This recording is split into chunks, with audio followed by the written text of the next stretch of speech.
All right, welcome. Today we're going to analyze the ultimate business proposition. Really? The ultimate trade-off. So, you've probably heard this question before, right? But here's the thing.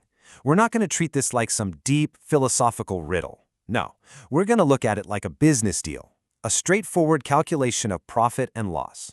What's the actual return on investment for gaining everything compared to the cost of losing your soul? Okay, so to really get this, you have to think of yourself as a kind of trader. You're basically running two businesses at the same time. On one hand, you've got the business of the body, right? That's the one that trades in all the temporary stuff of this world. But then you've got this other infinitely bigger business, the soul. And that one, it trades in the eternal. So, let's start with the first part of the equation. We're going to audit the world's gains. What is the real profit when you talk about absolute power, insane riches, and endless pleasure? Let's check out a few examples. First up, power. Let's look at Alexander the Great. I mean, this guy did it. He literally conquered the known world. It was all his. So, what was his profit? What was the bottom line for him? Tears. The man wept because there were no more worlds to conquer. His ambition was a black hole, totally insatiable. Gaining the whole world didn't bring him peace or joy. It just made him hungry for more. All right, so that's power. What about riches? Let's take King Croesus. His name was basically synonymous with wealth. We're talking legendary, can't even count it kind of money. But here's the kicker. When he was facing his own death, all that gold, all that accumulated wealth, it offered him zero comfort. The misery of his end completely wiped out every single joy his life of luxury had provided. A total loss. And finally, let's talk pleasure. If anyone could figure out if pleasure was the ultimate profit, it was King Solomon. This man had everything. Wisdom, hundreds of wives, endless wine, you name a delight, he had it. He basically ran the most complete experiment in pleasure-seeking in human history. And his verdict, after all that, it was all vanity, just meaningless, empty.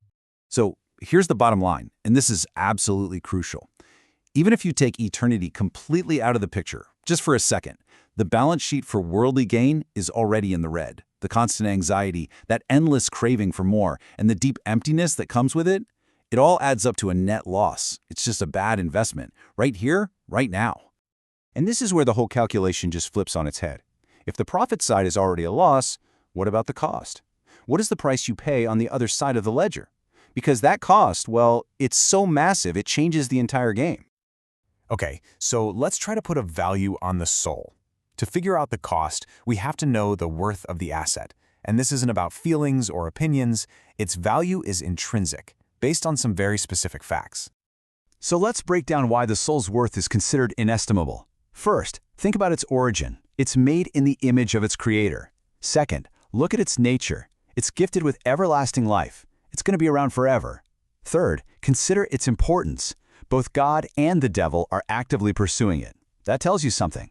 And finally, look at the price that was paid to redeem it, the ultimate price. We're not talking about some vague feeling here. We're talking about an asset with a value that is, quite literally, off the charts.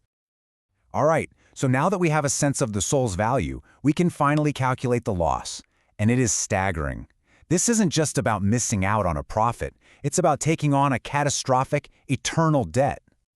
And this really lays out the stark reality of the trade. Because it is a trade. On one side of the balance sheet, you give up a crown, a harp, a throne, an entire eternity of joy. And what do you get in exchange? What's the profit? Lurid flames, beds of fire, whips of wire, and an eternity of infinite wrath. There is no other way to put it. That is the worst deal in the history of the universe. So we've been talking in these huge cosmic terms, but this all becomes intensely personal when you look at the price people actually sell out for. This little case study shows just how cheap that price can be. This story just lays it all out, step by step. First, you've got the deal. A man agrees to never pray again, all for a tiny little coin. It seems like a small compromise for a quick profit, right? But then, immediately, the regret hits. He's overwhelmed with misery, terrified of damnation. That leads to the reckoning. He has to find the guy who made the offer, desperate to reverse this terrible trade. And finally, redemption. The coin gets returned and his soul is pulled back from the brink of a truly disastrous bargain. So that brings this entire calculation right back home. To you. We've looked at the books, and gaining the whole world is a net loss. We've audited the soul and found its value is incalculable. We even saw a man make a disastrous trade for a single coin. And all of that leaves us with just one final, unavoidable question you have to ask yourself. You've seen his price. What's yours?